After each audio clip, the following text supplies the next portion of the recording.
Hey guys, it's Ron from the Brew crew. I wanted to start off this episode by announcing our first ever contest.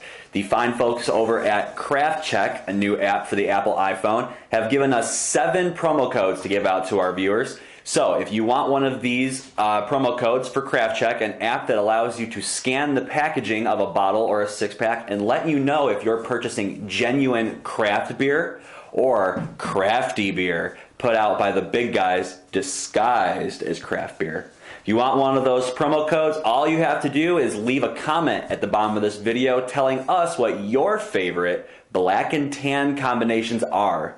It's easy as that. Enjoy the episode, and as always, cheers. Well, top of the morning to you. And hi. Welcome to another episode of the Brew crew. I'm Ron. And I'm Corey. And today we are taking a look at a new spin on the very classic black and tan. Glub, glub, glub, glub, glub, glub, glub, glub, glub, glub, glub. Okay, well, we're all decked out in our St. Patty's Day greens, and we put together for you 3 variations of the classic black and tan using all different craft beers, and I think they're all going to be really great. Yeah, most of these, I designed them myself, and I was kind of hoping I could get some perfect flavor profile, some chocolates and cherries, and kind of a more classic take with this one. And just hope to see what craft beer can offer to a pretty traditional drink. The first concoction Corey came up with is what we're calling the Nitro Crisp. Right, I figured it was kind of the closest thing we could get to a Guinness and Harp, which was a Nitro milk stout from Left Hand Brewery, which I love, and then the crisp lager from Sixpoint. I just figured that was a good craft version of a classic drink. So. All right, well, let's check the aroma on the Nitro Crisp. Surprising amount of citrus. I didn't kind of expect that. Get a little bit of orange, a little grapefruit kind of. I'm getting more of the chocolate, I think, from the stout. Yeah, a little coffee, a little chocolate from the stout.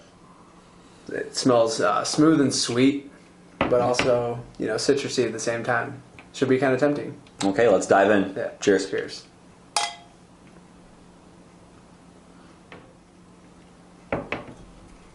I almost want to say the flavors cancel each other out.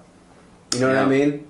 It's almost like a muted, carbonated, slightly hoppy nitro milk.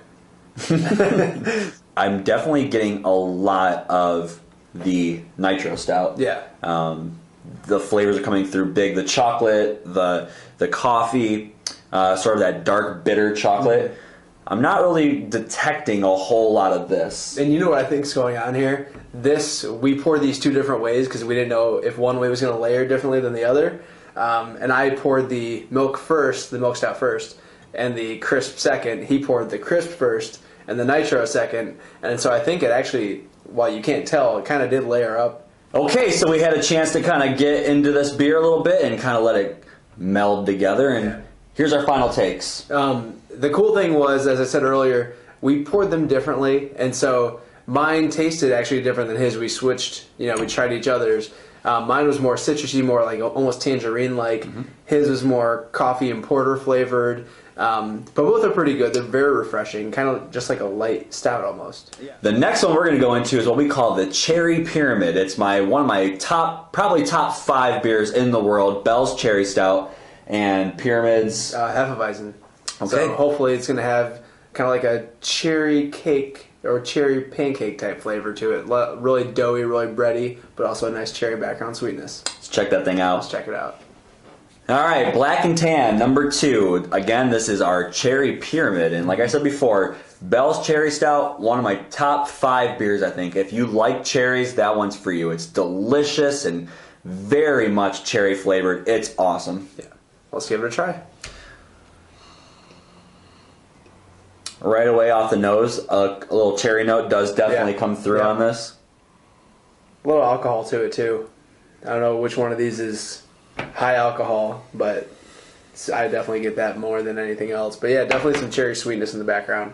Yeah, I'm glad you mentioned the bready thing because I'm not sure I could have pinned that kind of aroma, but there's like a cherry breadiness, almost like a cherry tart kind of dessert. Yeah. Not a lot of, a Hefe is usually going to give you some banana and cloves, and I Don't quite get banana and cloves off of this. Maybe it's just mixed too well, but let's not wait any longer. Cheers. Oh, that's nice. That's a pretty good combination. Yeah. Nice and again, it's not really bold, but that cherry flavor in the background, it's got a little tartness to it, and it's a little dry. It's really good. Like that. Yeah, this one's good. That's a good. The cherry pyramid. Not a lot of Hefeweizen, but a lot of cherry. I mean, that is really delicious. It's really tart, kind of like a cherry pie, almost like a really tart cherry pie. Yeah, like he said, the Hefeweizen is definitely dropping off, but what it's doing is like, behind the scenes. Yeah. It's taking that cherry stout and going from extreme boom cherry in your face to bringing it down and making it a really, really nice cherry profile kind of beer. All right, Corey, what's your final verdict of the cherry pyramid? Yeah, I think the cherry pyramid is very much like a cherry cheesecake with some chocolate drizzled over top. It's a really interesting, really delicious combination. Kind of sweet, kind of tart. Very refreshing. It is good. I am going to call Corey out because that was my analogy. I said it's a cherry cheesecake, so you're right, it is. You're right. I mean, it was a good analogy. It was perfect. What can I say? The man knows what he's talking about. All right, guys, this is our third. I want to call them black and tans, but really they just turned out black. But we're calling this the Decadent Raspberry. It's a mix of Atwater's Decadent Chocolate Stout and Raspberry Ale by Dark Horse. Both of these breweries are putting out absolutely excellent beers, and who doesn't like a chocolate covered raspberry? Right, and that's kind of the inspiration for this whole thing. I just figured try and go bold with everything, and a raspberry ale and a really dark decadent chocolate stout like this would just go perfectly together for a kind of a summation of what I wanted to do with all these black and tans. So let's try it out. The chocolate on this thing is is unbelievable. It's like a chocolate German cake almost. See, I'm glad that you get the chocolate, because what I get is if you've ever gone to your grocery store and you go into the coffee aisle and they have that machine with all the beans, and you pull out some of those beans and just take a handful and whiff it.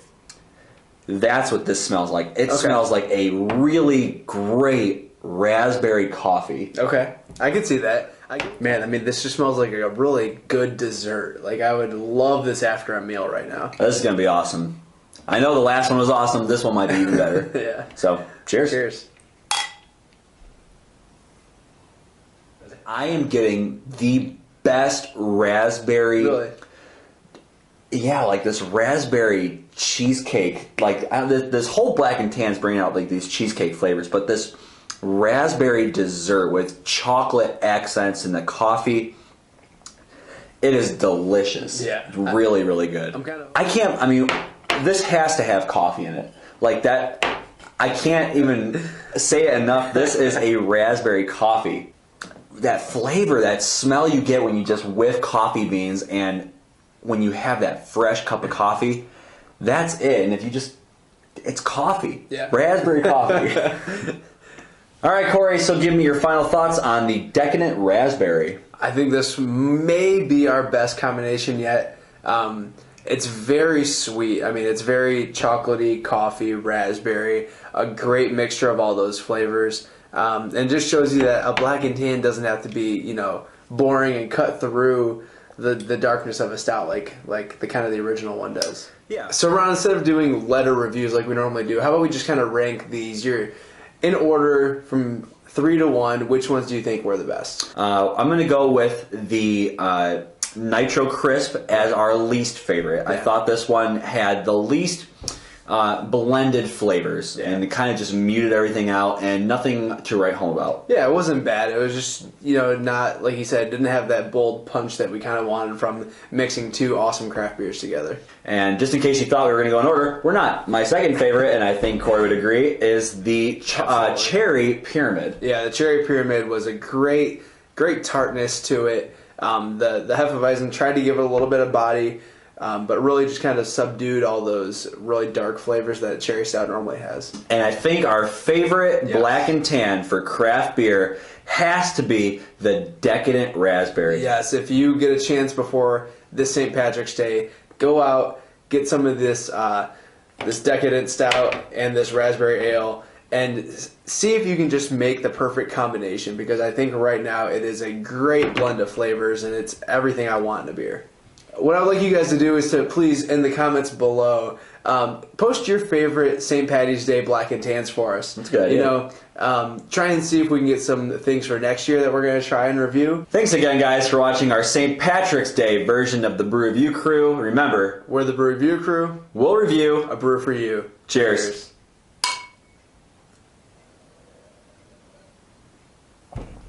O'Doyle rules!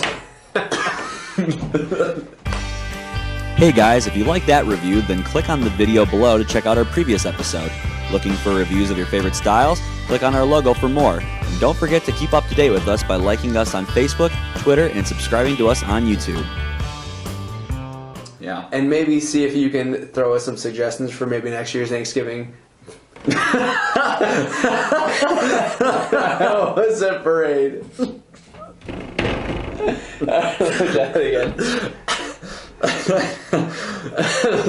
What are your favorite beers for Thanksgiving parade?